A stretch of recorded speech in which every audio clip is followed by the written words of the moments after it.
What's up, everybody? This is MCJ Network, and today I would like to talk to y'all about the resurrection of the dead. Now, this here is a very prophetic topic, and what I want to talk to y'all about is how it works and how it is happening now as we speak, and has been happening for the past several years, and how long this cycle lasts, and pretty much what's going on. So, first thing I'd like to talk about is what is the resurrection of the dead? The resurrection of the dead is a prophesied period where a group of people who are asleep at this time would be locked down, and they go through a period of persecution and slavery, i.e. the African American race here in America. And after they go through this period of slavery, the universe and the forces of nature would then activate a cycle of freeing them so that they can prove this prophecy. Now, after this awakening happens, the process started, I said, in 1914 officially. It was some other events that happened before that. But in 1914, which was Marcus Garvey's formation of the UNIA, this is when it all started. From 1914 to, I say, about 2034, which is a 120-year cycle, thus the concept of the 120 lessons, it's supposed to be this period of the resurrection of the dead. This is that cycle, because this is the last days. And what this group of people are supposed to be doing, or at least mainly the enlightened beings are supposed to be doing, is proving this teaching. This is the job that the source gave us after our awakening. It asked us to prove that even after all the pain and suffering, all the hardship, and all the rage and malice against this slave, it wanted to prove that even with all odds against it, that it still could be resurrected with consciousness and spirit. So this is the task that the source gave us. This is our mission, and this is what we gonna do. We gonna get into it. We gonna fulfill this mission. So, so the objective is that these people, I'm not gonna be the only one. It's gonna be multiple people that's awakening, especially now at this time, because this is now the age of the mystic, the rise of the mystic. So you're gonna see a lot of mages, I guess Jedi-ish, force-sensitive type people arise up. So, to teach this doctrine as well, I guess you could say. And a great way to get in tune with this is there were prophecies, especially out there in Asia and various other places, that said that this people will have Buddhas or enlightened ones come and show not only their people but the rest of the world that this can be done. This resurrection can happen. This consciousness can be awoken on a mass level, which is what's happening all over the planet right now as we speak. It's 2017 now that I'm making this, by the way. So we knee deep into it at this point. We knee deep into the cycle. And what happens is that more and more these Buddhas are starting to rise all over the planet, and it's being led by this particular group of people here in the Americas. So let's get started. How do you resurrect from the dead? And how do you know a person is asleep? Well, in the prophecy it states that a person will be blind, deaf, and dumb. Blindness basically means their third eye, spiritual sight, is closed. Deaf meaning that spiritual sound, or clairaudience as we call it now, the psychic sense, is cut off. And dumb means they have no consciousness, or they're in a zombie state. That's basically what it means to be that's basically what it means to be dead in this case. So how do you resurrect from that? You will go through an awakening process. I always called it the madness phase, where you go through a cleansing process, and you go through this cleansing process, which is called baptism by water in this case. And it seems like nothing is going right. Everybody or everything around you is falling apart. It's pretty much a deconstruction and destruction, so that you can awaken and have this new experience, and get on your path and get on your journey.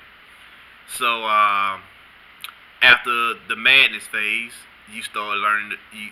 You're gonna start meeting people and getting information that shows you the truth. And what happens when what happens is it's gonna piss you off. I'm not even gonna lie to you. The truth pisses you off before it sets you free. That's a well-known fact. So that's gonna happen. That's a definite. So for everybody who's having their awakening right now, yes, and they're seeing this video, yes, it's going to piss you the fuck off. And you just gotta deal with it, work through it until you reach that point where you start having this mass awakening. Your pineal gland opens, and then you're gonna have a need to just absorb as much spiritual knowledge as possible for a while.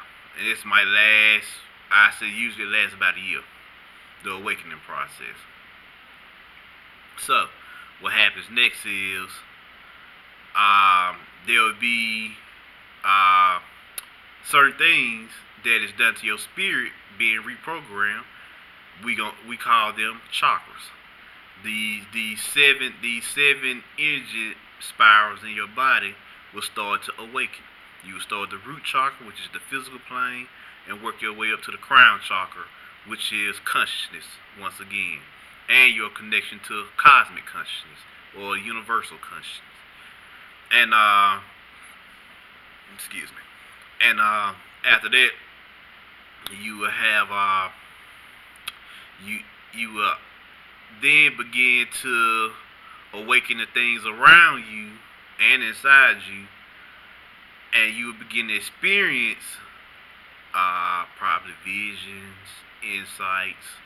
You will be way more sensitive to the environment, to nature, getting more signs, all type of things. This is just your standard awakening.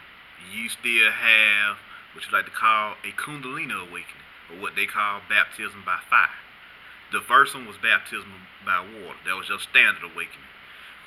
Kundalini Awakening is, well, let me explain what Kundalini is. Kundalini is this serpent energy at the base of your spine that rises up through your crown chakra and connects you fully.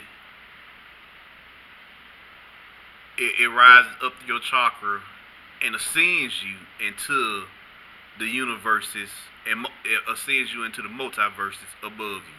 That's the best way to explain it. And what happens is, once you make this connection, you start to develop super consciousness. What's super consciousness? Super consciousness is your ability to become aware of multidimensionality and the multiverse as a whole, and the omniverse. You're gonna start getting into all that. And you start to experience these many places all over the galaxy, different realms, different dimensions, all types of things. You're gonna be doing a lot of traveling. You call this astral traveling, star traveling, many different terms for it. Check it out. And once you have this awakening, it's gonna be a process. All your psychic abilities are going to have a heightened sense of you're gonna be in a heightened state. you're gonna be able to feel more, see more, hear more, and various other things. Your psychokinesis might activate, telekinesis, all type of things is gonna have to you. That raw energy, your raw force, is gonna activate on a whole other level. Now, speaking of the force and chi, another topic for the resurrection of the dead, besides chakras and Kundalini, is chi activation. Now, I'm gonna put an exercise in here called. You just call this pretty much a breath exercise to activate that chi. A great way to do it: inhale, hold your breath in your stomach for at least 15 seconds, and allow that breath to flow all throughout your body. You know you halfway there when you feel super, super relaxed. And then you begin to feel your chi flow through your meridians, which are pretty much your energetic veins for the most part. And your chi flow is pretty much the blood of your spirit, if you're curious. And you need that as well for your activation, because the more chi you have, the more energy you're gonna have to do specific things in your spirit work. So yes, this is what we call the resurrection of the dead. Bringing back to life this people, and then this people taken on the job given to them by the source, the all, however you call your creator, or the creator, given to them by the creator, to show the world that this resurrection of consciousness can happen. Point blank, period. And so this is pretty much my breakdown of the resurrection of the dead on MCJ Network, and I'm out.